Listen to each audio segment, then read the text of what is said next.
Почитувани, според извештајот на Државниот завод за ревизија за 2023 година, а кој се однесува за управување на јавните финансии и исплатите кои ги вршеле од Министерството за финансии, управувано од СДС и ДУИ, се утврдени нерегуларности.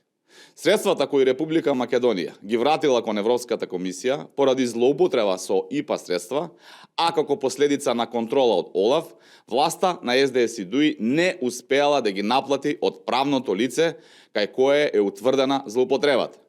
Имено во извештајот се наведува дека се вратени над 600.000 евра, тоа се пари кои се исплатени од буџетот на државата кон Европската комисија, затоа што државата има обврска да ги врати парите за кои ќе се утврди злоупотреба.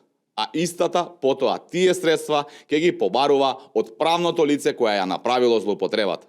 Владата на СДС и ДУИ не успеала да ги наплати парите кои ги исплатила за злоупотребата кон Европската комисија. Неспособноста на СДС и ДУИ ја чини државата народни пари кои наместо за нови училишта, градинки или болници одат за покривање на криминалното работење.